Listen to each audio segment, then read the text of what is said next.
Time now to get the backstory, our behind-the-scenes look at how a story comes together and how it fits into our bigger picture. And tonight is a special one for you because it's a backstory, not on a story, but on a person, right? On a person who is going to be changing what our NBC family looks like starting next week.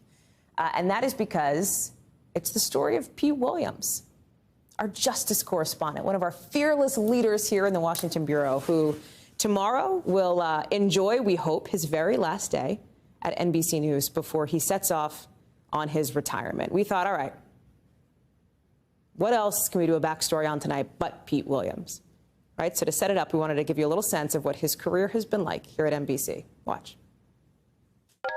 Pete Williams might hate this report. It doesn't really have any scoops. It's probably overwritten. So let's do the Pete thing and just get to it. Everything he's done over nearly 3 decades, 5 administrations, and approximately 465 trillion live shots. That's hyperbole, by the way. Pete hates that, too. Pete Williams, NBC News at the Supreme Court. He's covered the court and the Department of Justice for years. A super stressful beat. But if the guy sweats, you wouldn't know it. Watch how steady he is in 2000, reading through the court's decision on Florida's voting machines that decided that year's presidential election live on air.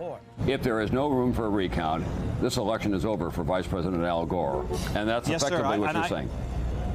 I see nothing that in any way is incompatible with that, Tom. It did take Pete a couple decades to get to the nightly news after starting off in the 70s in Casper, Wyoming, doing local TV and radio.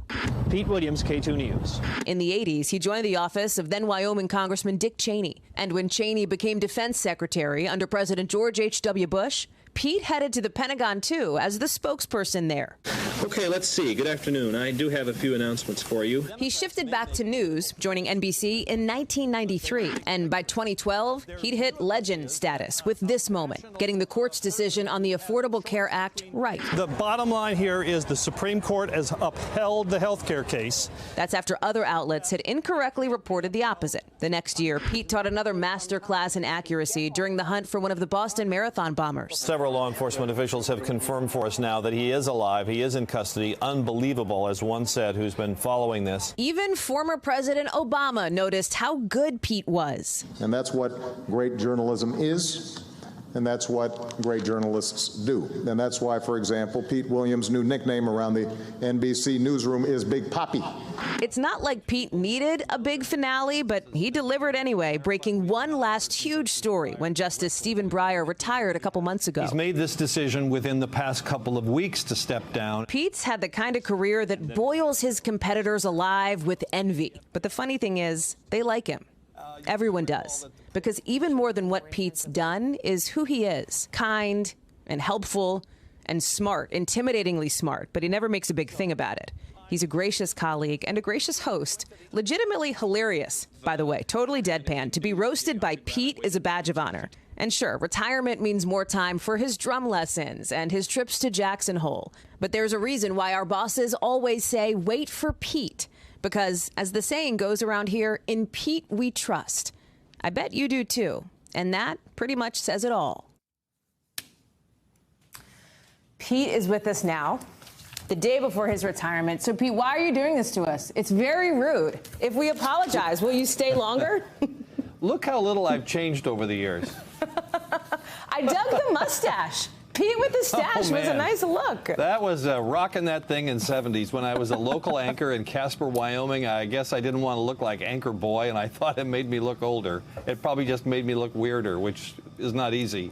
It's back in vogue now, my friend. So maybe that's one of your retirement projects. What is it? Do you know? It's so rare. I think sometimes, Pete. And maybe I shouldn't say that. You're at the top of your game, man. You know that, friend. And yet you're choosing to step away. Yeah, I think it's time.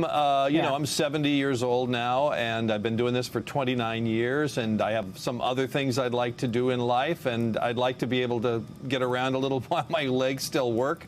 So this just seems like the right time to step away. We've talked about some of the unbelievably huge things that you've covered, the consequential court cases, the huge sort of law enforcement stories. Is there something that is less obvious? Is there a smaller scale story that you've sort of cherished over the years, Pete?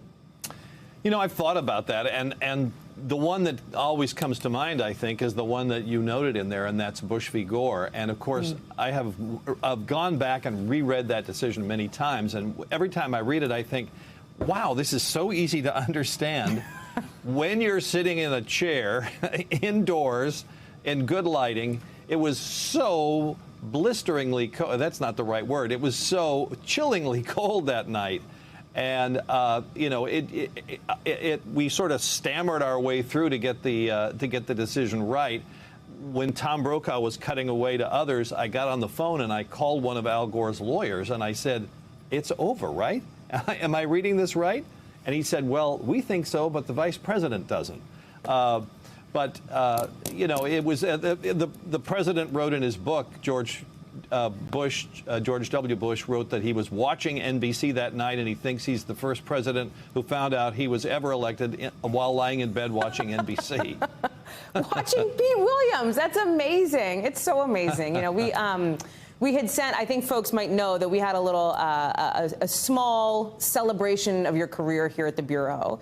And there were some pictures posted about it. And somebody on Twitter wrote to me and said something like, even when I didn't like what Pete was saying, I trusted it.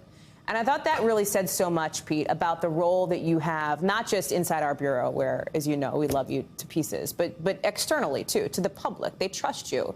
And I thought it was really striking, Pete, at a time when there is a lot of attention on objective journalism, right, at an increasingly sort of polarizing era. I wonder, like, how you navigate that or how you think about that, or if you do think about that.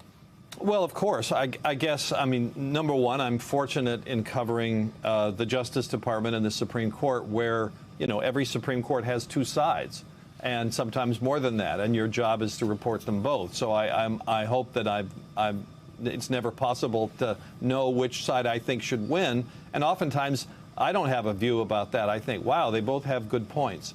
So that's, I think it's harder when you're covering politics, as you do, for people to have that same sense, just because of the nature of the beat. I guess I've been lucky in that sense.